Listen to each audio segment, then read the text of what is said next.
What would you do if the person you trusted most, your spouse, your life partner, the one who vowed in sickness and in health, walked away the moment life tested you?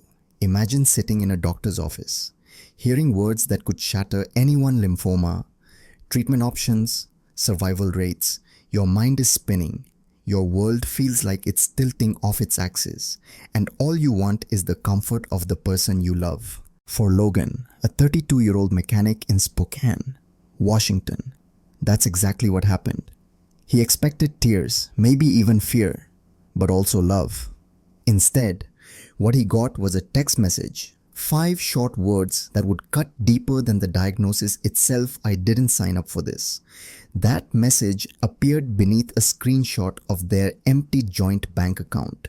$38,000, 5 years of shared savings was gone. His wife Vanessa had transferred it all into her own name. She hadn't even stayed to explain. When Logan came home, her suitcase was gone. Half the closet was empty, and even the wedding photo on the nightstand had vanished. This wasn't just betrayal, it was abandonment in its coldest form.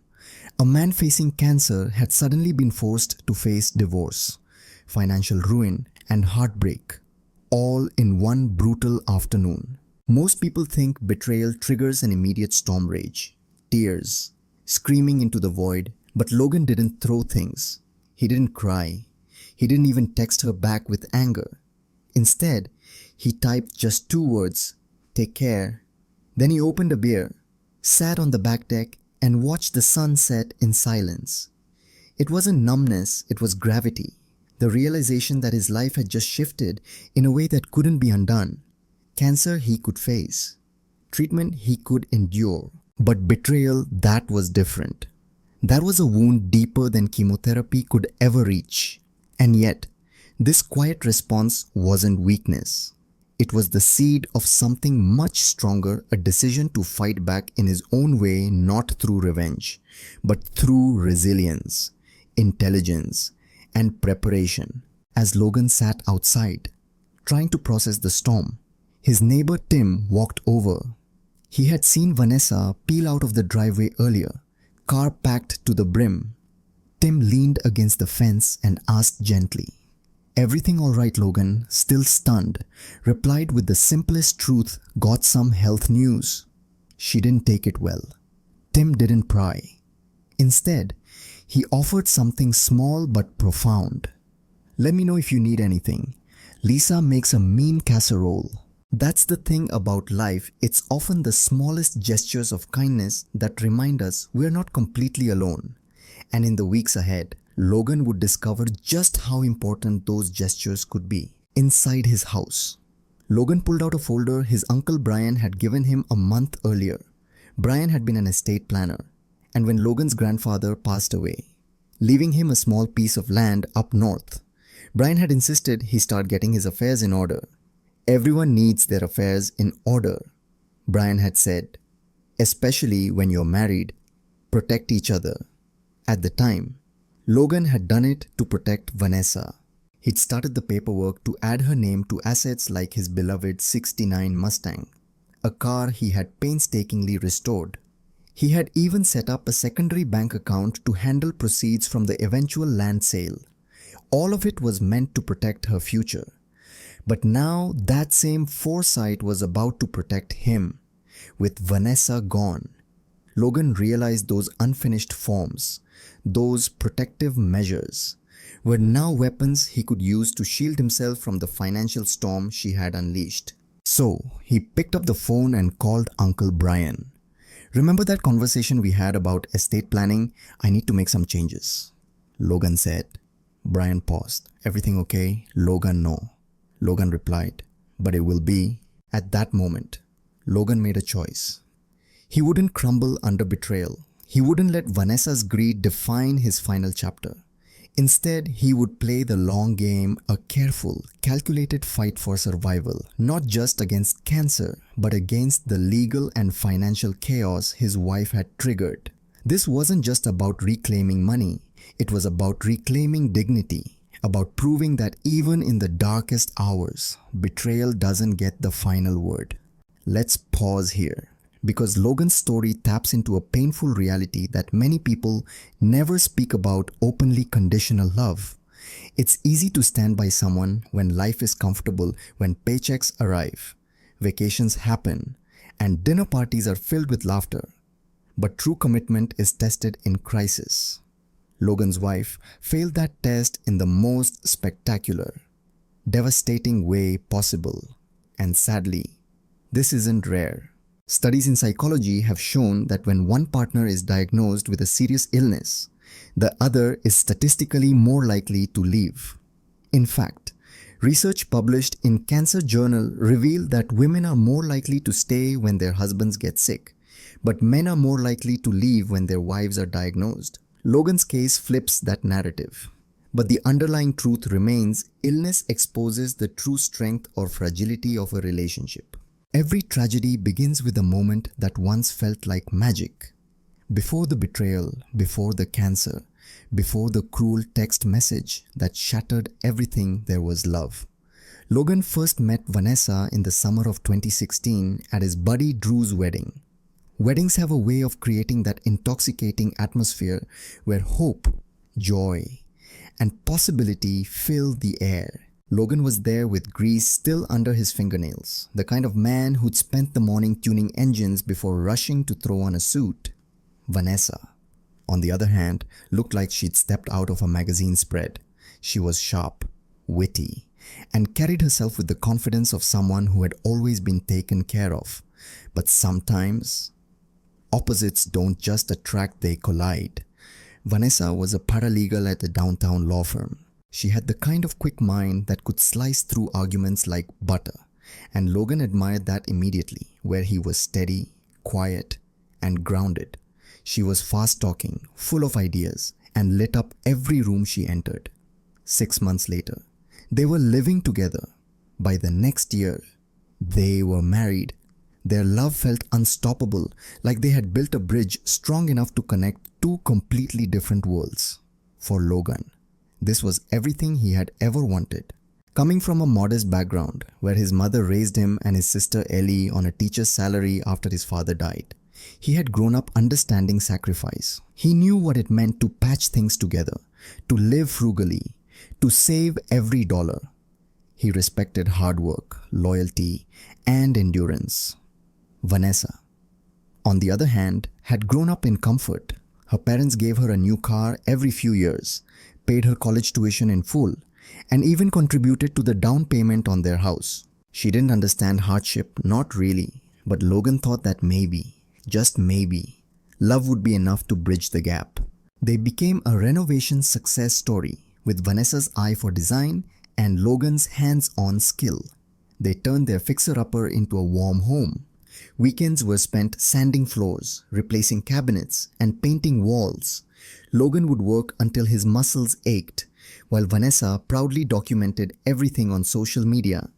In photos, they looked like the perfect couple, hardworking, stylish, building their dreams together. Friends admired them. Family members nodded in approval. Logan believed this was it, his forever. But what you don't see in carefully curated Instagram posts are the hairline cracks forming just beneath the surface. Vanessa's parents never really understood why she chose Logan. Her father, a polished corporate attorney, introduced him to colleagues simply as Vanessa's husband, as though being a mechanic wasn't a real identity. Logan laughed it off, but those little slights piled up over time. And then there were Vanessa's comparisons. It started small. My college roommate's husband just made partner. A friend of mine is buying a vacation home. But eventually, the comparisons became sharper, cutting Logan in ways she didn't even notice.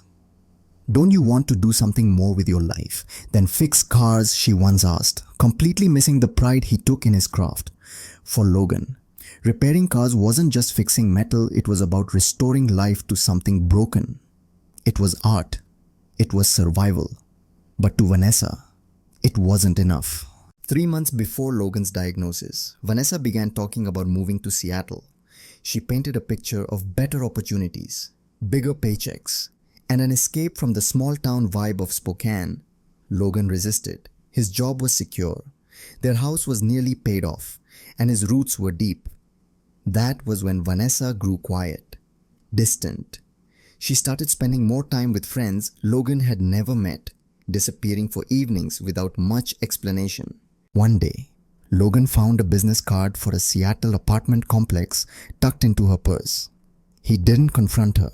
Instead, he called Uncle Brian and quietly began updating their legal paperwork, documenting assets and securing what he could. Somewhere deep inside, he already knew Vanessa's loyalty wasn't as strong as he had believed. Looking back, it's easy to see where the foundation had started to crumble. But in the moment, love makes us blind. We excuse harsh words as stress. We dismiss distance as just a phase. Psychologists often talk about cognitive dissonance in relationships. It's the mental gymnastics we do to reconcile the person we love with the painful behavior they show. Logan wanted so badly to believe that every marriage had rough patches, that Vanessa's discontent would pass, that their shared history and vows would keep them together. But here's the truth, red flags don't disappear, they grow louder until they're impossible to ignore. The night before Logan got his official cancer diagnosis, he and Vanessa had dinner together at their kitchen table. He remembers staring at her face, searching for signs of love, wondering if she could see the fear in his eyes. She asked, almost absent-mindedly, "Everything okay?" Logan lied, "Just tired." She nodded, went back to her meal, and didn't push further. For Logan, that was the moment that should have told him everything. If your partner can't see your fear or worse, doesn't care to look, it's not really a partnership anymore. By the time the doctor told him about the swollen lymph nodes, the biopsy, and the words stage 2 lymphoma, the marriage was already hollow. Vanessa didn't just leave when she heard the news, she had already been halfway out the door. The diagnosis wasn't the cause of the betrayal. It was simply the excuse. And when she transferred $38,000 into her own account and texted, "I didn't sign up for this," she wasn't abandoning just a sick husband, she was abandoning the life they had built together. The vows, the house, the Mustang, the love story they had paraded online, it all dissolved in an instant. The moment a doctor says the word cancer, the world changes, walls seem closer, air feels heavier, time slows down and speeds up all at once. For Logan, that day was supposed to end with him going home to his wife, maybe holding her hand and whispering that they would get through it together. Instead, it ended with him standing in a half-empty bedroom, staring at an empty closet, a missing wedding photo, and a text message that said, "It all, I didn't sign up for this." It started with what he thought was a stubborn cold, swollen lymph nodes, a fatigue that wouldn't go away, a cough that lingered. At first, he brushed it off, mechanics work, long hours, grease under the nails, muscles sore from lifting engines. Of course, he was tired. But then came the tests, blood work, a biopsy, words from doctors that didn't sound like any language he wanted to understand. Stage 2 lymphoma, treatable, but it's going to be a long road. He remembers sitting in the sterile office, the sound of the clock ticking louder than the doctor's voice. All he wanted was Vanessa. She should have been his anchor, the one he could lean on. But when he called from the parking lot, she brushed him off with a vague, "I'm busy, I'll be back later." By the time he drove home, the reality hit him harder than any diagnosis ever could. Ooh yeah, she was gone. The signs of her exit were everywhere. Half the closet empty, suitcase missing, furniture slightly shifted where she'd pulled drawers open in a rush. Even their wedding photo, once framed proudly on the nightstand, had vanished, as if she couldn't bear to leave behind the evidence of their vows. And then came the text. Not words of comfort, not a promise to fight alongside him. Just cold detachment and a screenshot of an account balance, $0. Their 5 years of savings gone in a single click. It's one thing to lose love. It's another to lose trust. But to lose both, along with financial security. On the exact day you discover you have cancer, that is betrayal in its purest, cruelest form. 3 days after Vanessa left, Logan began chemotherapy alone. The nurse led him to a recliner, hooked him up to an IV, and asked, "Is your ride waiting in the lobby?" He forced a smile. "Took an Uber. My wife's out of town." The nurse gave him a look, the kind you can't quite decipher, half pity, half concern, but she said nothing. She just patted his arm and whispered, "First one's the hardest. You'll get through this." But when the drugs coursed through his veins and his body betrayed him with nausea, weakness, and sweats, Logan realized the truth. Vanessa wasn't just out of town. She was gone for good. That night, he returned home to find a casserole dish on his porch. A note, written in his neighbor Lisa's handwriting, said, "Made too much. Enjoy." Logan knew it wasn't true. He knew she had made it because she and Tim had seen the pain on his face, the absence in his home. But he was grateful anyway. He tried to eat, but the chemo made it impossible. He ended up curled on the bathroom floor, sweating, shaking, his body waging war against itself, while his mind replayed Vanessa's text over and over. "I didn't sign up for this." That's when Logan picked up the phone and called his sister Ellie in Portland. He hadn't wanted to burden her, but at that moment, he couldn't carry it alone anymore. Ellie answered on the first ring. Logan told her everything: the cancer, the money, Vanessa's betrayal. She wanted to drive up immediately. He told her to wait. He needed time to sort things out. But Ellie was relentless. "Logan, you shouldn't go through this alone," even though she didn't come that very night. Ellie's presence on the other end of the phone was a lifeline for every broken piece Vanessa had left behind. Ellie began patching something together: support, care, and a reminder that family doesn't abandon you when life gets hard. The next morning, Logan called the bank. He needed to know when the transfer had happened. The answer crushed him even more. Vanessa had emptied the account within 40 minutes of his call from the doctor's office, before she even knew the full details of his illness. Just the word cancer had been enough for her to run. And that's when something shifted inside him. The sadness hardened. Not into rage, not even into hatred, but into something colder, sharper purpose. He wasn't just going to sit and let her win. That afternoon, Logan drove to his uncle Brian's house, carrying a stack of financial documents. Brian, with decades of estate planning under his belt, flipped through the bank statements and shook his head. "She can't just take your money like that. It was a joint account," Logan replied. "Her name was on it too." Brian removed his glasses and looked him straight in the eye. "Logan, what she did wasn't just cruel. It might have been illegal.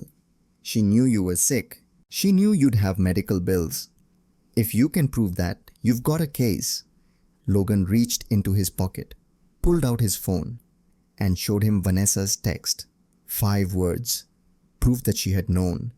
Proof that she had chosen greed over compassion. Brian's expression hardened. "That's pretty damning." What Vanessa did wasn't just a moral betrayal, it bordered on financial abuse. In legal terms, what she had done could be seen as financial abandonment during a medical crisis. Courts often treat this as not just grounds for divorce, but as evidence of malice. This is where Logan's story becomes more than just personal heartbreak. It's a lesson about protecting yourself, even in relationships. Too often, people assume love means they can let their guard down completely. But the truth is, financial security and legal protection are as important as emotional trust. Because when love collapses, the legal system is the battlefield, and the only ones who win are those who come prepared. Later that week, Logan received an email from Vanessa's cousin, Megan. She had always been kind to him, and her words confirmed the truth he already suspected. "Logan, I heard what happened. I'm so sorry. I don't know what Vanessa is thinking. Just wanted you to know I'm here if you need anything. She told everyone you have cancer, but said she couldn't handle it and needed a fresh start. My whole family is shocked. This isn't right." Logan thanked her but didn't write more. He didn't need sympathy. What he needed was clarity, and for the first time, he had it. Vanessa hadn't left because of fear. She had left because she saw his illness as a burden. And she hadn't just taken his money, she had taken his trust, his dignity, and his future, or at least she thought she had. When betrayal hits, most people collapse under the weight. But Logan, he did something unexpected. He turned his pain into strategy. Vanessa may have taken the money, but she underestimated one thing: Logan's resilience and the wisdom of his uncle Brian. Brian wasn't just family, he was a retired estate planner who knew the ins and outs of financial law. Sitting at his dining table, with stacks of documents spread out like battlefield maps, Brian looked at Logan with calm intensity. She thinks you're weak because you're sick, but she doesn't realize you still have cards to play. Brian said, and Logan did. He still had the title of the Mustang. Unfinished paperwork meant Vanessa wasn't officially a co-owner yet.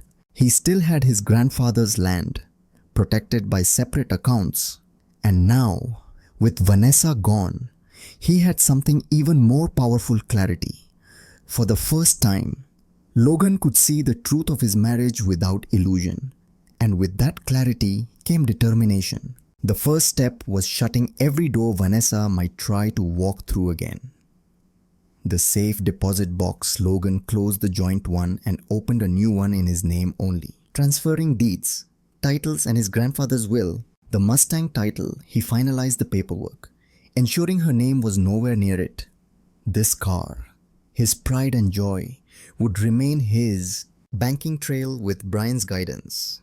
Logan began documenting every transaction. Dates, times, phone calls, even the text message Vanessa had sent, all of it was lined up like dominoes, ready to fall in his favor. She's going to make a mistake, Brian said, and when she does, we'll be ready. And Vanessa did make a mistake because greed is impatient. Brian advised Logan to feed her false information through financial breadcrumbs. Logan called his realtor, deliberately mentioning that he was exploring other options for liquidating assets. He phoned his investment bank to ask about early withdrawal procedures for his 401k, the goal to see if those conversations made their way back to Vanessa. Sure enough, within days, her lawyer sent a new letter demanding a share of any proceeds from the sale of inherited property and a fair division of retirement accounts. Brian smiled when he saw it. She took the bait. Now we know exactly what she's after. This was the turning point. Up until now, Logan had been in survival mode, reacting to cancer, reacting to betrayal, reacting to financial loss. But now, he shifted into offense. It's a lesson that applies far beyond divorce and betrayal when life corners you. Sometimes the only way out is to stop playing defense. Create strategy. Anticipate the moves of those trying to exploit you, and most importantly, use their greed or arrogance against them. Logan wasn't seeking revenge. He was seeking justice, and justice often requires patience, documentation, and a willingness to play the long game. But Logan wasn't alone in this fight. His sister Ellie became his rock, driving up from Portland to stay with him for weeks at a time. She stocked his freezer with meals, cleaned the house, and drove him to chemo appointments when he was too weak to walk straight. Neighbors Tim and Lisa checked in daily, their kindness a quiet reminder that not everyone abandons you when life gets hard. His boss at Wilson's Auto cut his hours but kept his health insurance active, ensuring he could keep fighting both cancer and financial battles. Even Megan, Vanessa's cousin, offered quiet support, sending words of encouragement when Logan needed them most. Every act of kindness mattered. Every casserole, every ride, every late-night phone call was another stitch sewing up the wounds Vanessa had left behind. Meanwhile, Vanessa was unraveling. She tried to access the joint credit cards and remove Logan's name, blocked by the bank. Break into the safe deposit box, denied when she couldn't provide the second key. Claim ownership of the Mustang, but by then, the paperwork was already finalized in Logan's name. Her frustration boiled over in a text from yet another new number. "You changed the Mustang title. That car is half mine. You put my name on it." Logan stared at the message. How did she even know? Then it clicked. She had someone feeding her information. A contact at the DMV at the bank, or worse, her father's influence in the legal world. Logan called Brian immediately. She has help. Someone's telling her what I'm doing. Brian didn't flinch. Then let's feed them more false trails. If they're watching, we'll make sure what they see works against them. Vanessa's actions reveal the truth about betrayal. People who betray rarely stop at one act. Once the line is crossed, it becomes easier to cross it again. She had already stolen $38,000. She had already abandoned her husband in the middle of a health crisis. But instead of cutting ties cleanly, she kept digging, trying to squeeze out more. Convinced she deserved a bigger piece of a pie she hadn't baked, that greed would become her undoing. With each desperate move Vanessa made, Logan and Brian tightened the net. Text messages showed she knew about his diagnosis when she stole the money. Bank statements documented the transfer within an hour of his doctor's call. Witness testimony from Megan confirmed Vanessa had told family about his cancer but claimed she couldn't handle it. Paper trails revealed that she transferred $30,000 to her parents' account, a clear attempt to hide assets. By the time Brian connected Logan with Catherine Chen, a sharp real estate and family law attorney, the case was airtight. "This isn't just divorce," Catherine said. Flipping through the evidence, this is financial abandonment during a medical crisis. Judges hate this kind of behavior. She's not just going to lose, she's going to regret ever trying.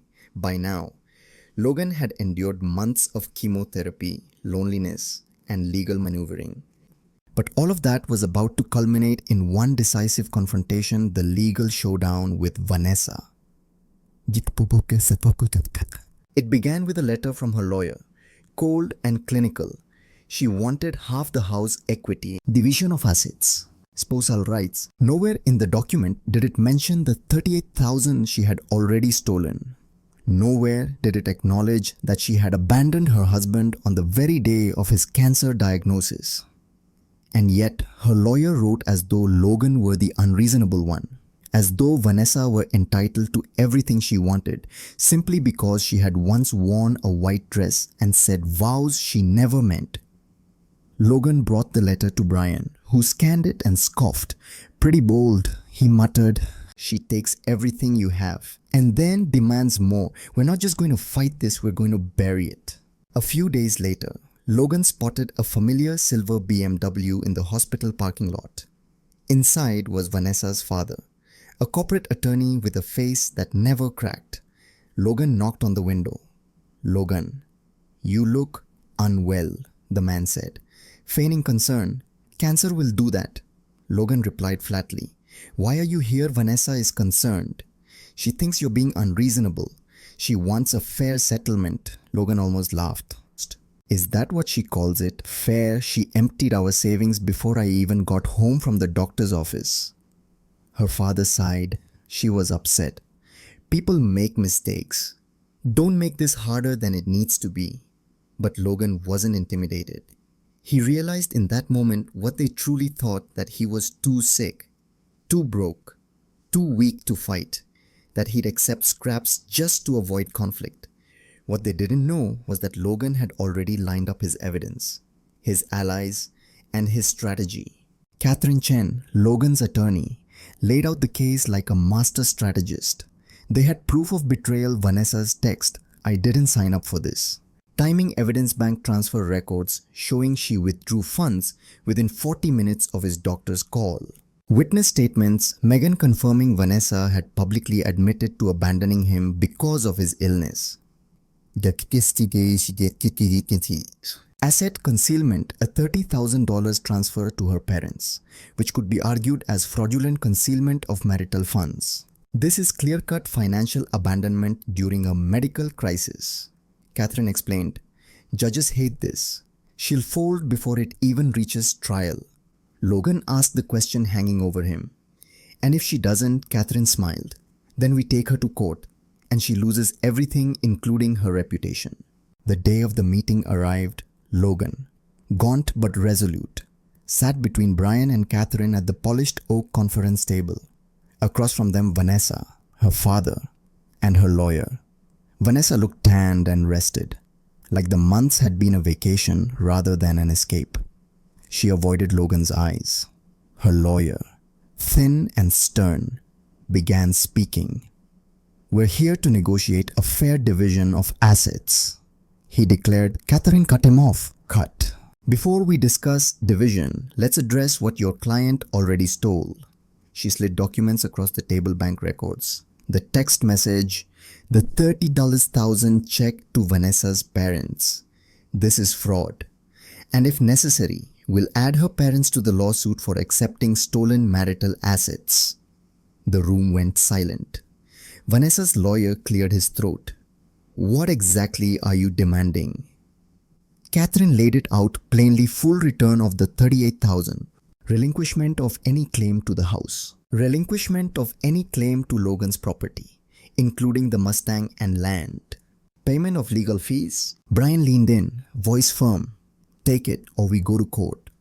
And trust me, you don't want to go to court with this." For the first time, Vanessa's confident mask cracked. She shifted in her seat, glanced at her father, and finally looked at Logan. Her lips trembled, as if she wanted to speak, but Logan stared right past her. Her father tried to interject, but Catherine shut him down. "Your daughter abandoned a cancer patient and stole his medical fund. If we go to court, every detail will be public record. Are you ready for that headline?" The silence was suffocating. Vanessa's lawyer asked for a recess. When they returned, his tone was subdued. "My client is prepared to agree to your terms." Logan didn't gloat. He didn't smirk. He didn't even speak. He simply sat there, shoulders slumped from exhaustion, while Brian squeezed his shoulder and whispered, "You did good." Sometimes justice isn't about dramatic speeches or fiery revenge.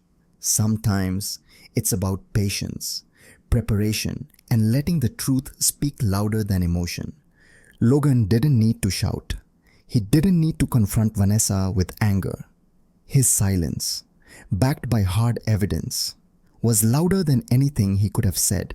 This is a lesson in strength. You don't always have to fight with fists or fury. Sometimes you fight with facts, and facts are undefeated.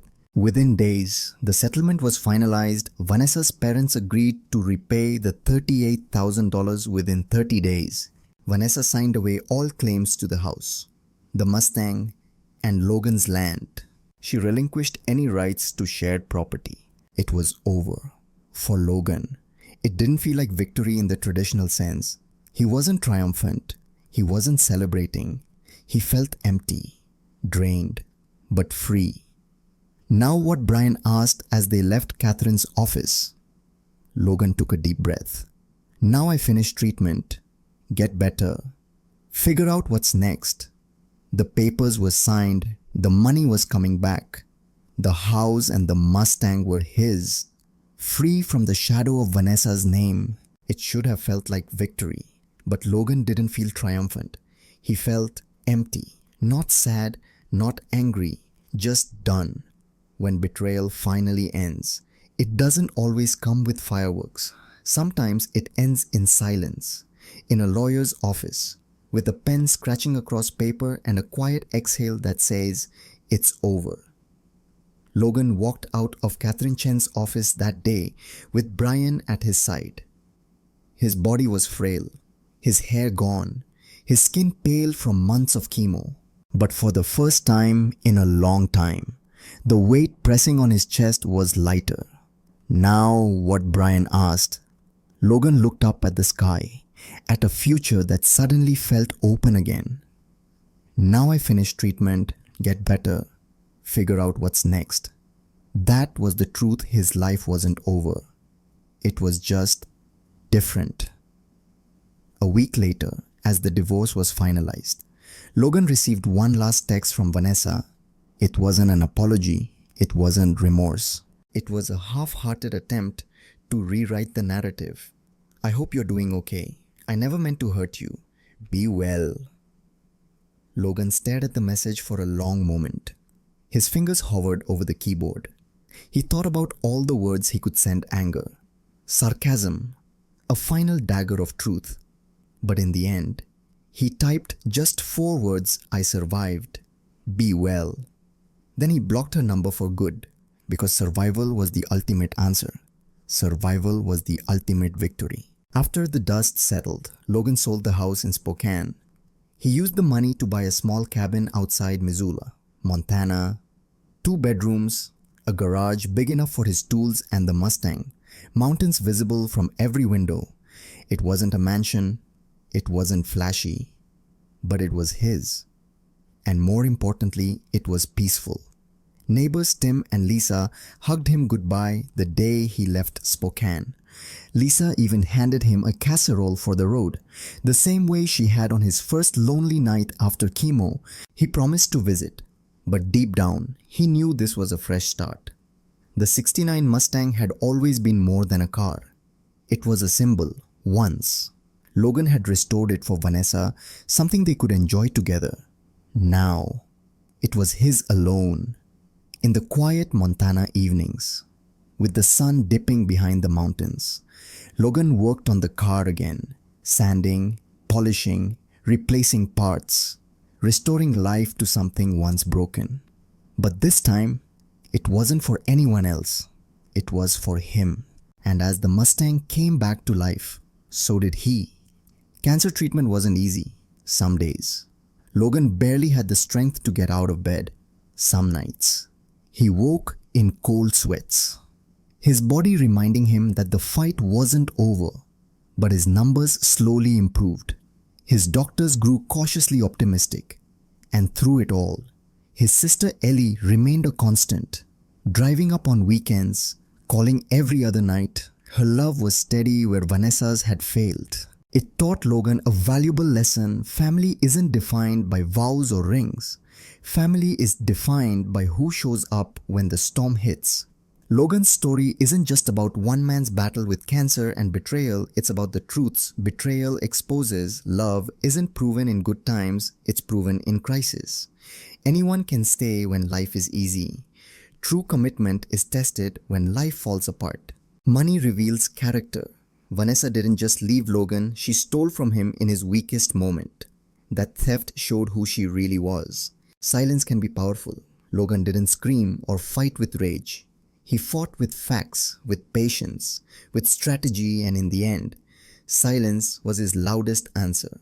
Rebuilding is possible. Betrayal can break you, but it doesn't have to end you. Some things can't be fixed, but some can be rebuilt stronger than before.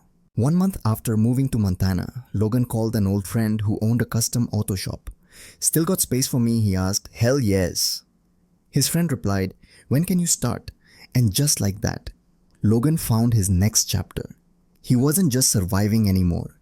He was living. He spent his days doing what he loved, working with cars. He spent his evenings watching the sunset over the mountains. Sometimes with Ellie visiting, sometimes with friends from the shop, sometimes alone but never lonely. And every night, as he locked up the garage with the Mustang gleaming under the lights, he knew one thing with certainty: he had survived. Some stories end in tragedy, some in triumph. Logan's story ended in both, and yet neither. It ended in survival. He didn't get the fairy tale. He didn't get the marriage that lasted in sickness and in health. But he got something else: truth, freedom, and a future that belonged only to him. And that might just be better. Because in the end, Logan's journey wasn't about cancer or betrayal or money. It was about discovering his own strength, about realizing that even when someone breaks you, you can rebuild yourself stronger. The Mustang was proof of that. Logan was proof of that. Some things, once broken, can be fixed, but others, they can be rebuilt, and Logan was one of them.